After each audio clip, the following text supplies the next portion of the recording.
సొంత పార్టీ నేతల అలకలు, ప్రతిపక్షాల నిరసనల నడుమ కర్నూలు జిల్లాలో ఇందిరమ్మ బాట కార్యక్రమం ప్రశాంతంగా సాగడానికి అధికారులు ఏర్పాట్లు పూర్తి చేశారు. ఈ పర్యటనలో ముఖ్యమంత్రి పలు అభివృద్ధి కార్యక్రమాల ప్రారంభోత్సవాలు, శంకుస్థాపనలు చేయనున్నారు. 2 రోజుల పాటు నల్లమల ప్రాంతాల్లో పర్యటించనుండటంతో పోలీసులు భారీ బందోబస్తు ఏర్పాటు చేశారు. ఇందిరమ్మ బాట కార్యక్రమంలో భాగంగా ముఖ్యమంత్రి 3 రోజుల పాటు కర్నూలు జిల్లాలో పర్యటించనున్నారు. తొలుత సున్నిపెంట నుంచి రోడ్ మార్గం ద్వారా శ్రీశైలం పుణ్యక్షేత్రం చేరుకొని మల్లికార్జున దర్శనం చేసుకుంటారు. అనంతరం శ్రీశైల జలాశయం, విద్యుత్ ఉత్పత్తి కేంద్రాన్ని పరిశీలించి హెలికాప్టర్ ద్వారా కొత్తపల్లి మండలం శివపురం గ్రామం వెళ్తారు. గిరిజనులతో ముఖాముఖి చౌకధాన్యపు దుకాణ పరిశీలన తర్వాత కొత్తపల్లిలో శ్రీశైలం ముంపు బాధితులకు ఉద్యోగ ఉత్తర్వులు అందజేస్తారు. ఆత్మకూరులో వరద బాధితుల కోసం స్వచ్ఛంద సంస్థ ఆర్డీటీ నిర్మించనున్న 500 ఇళ్ల సముదాయానికి శంకుస్థాపన చేస్తారు. తెలుగుగంగ పథకంలో భాగంగా వెలుగోడులో నిర్మించిన జలాశయాన్ని పరిశీలిస్తారు.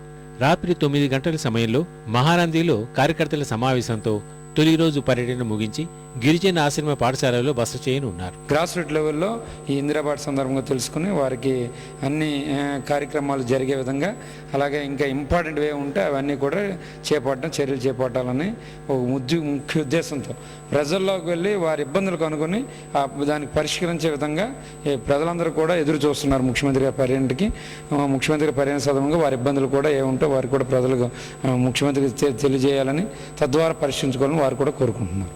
ముఖ్యమంత్రి 2 రోజుల పాటు నల్లమల అటవీ ప్రాంతాల్లో ఉండటంతో భారీ భద్రత ఏర్పాటు చేశారు.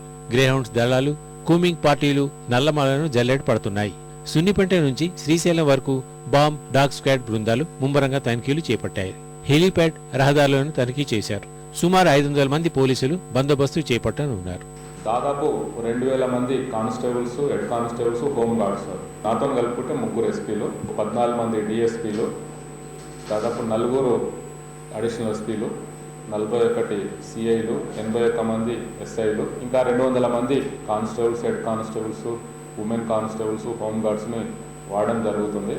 ముఖ్యమంత్రి పర్యటనలో నంద్యాల లోక్సభ ప్రాంతానికి ప్రాధాన్యం ఇవ్వడం, కర్నూలు పార్లమెంట్ పరిధిలో నగరం మాత్రమే ఉండటంతో స్థానిక ఎంపీ కోట్ల సూర్యప్రకాష్ రెడ్డి కినుక వహించి ఈ పర్యటనకు దూరంగా ఉండటం జిల్లాలో చర్చనీయాంశమైంది.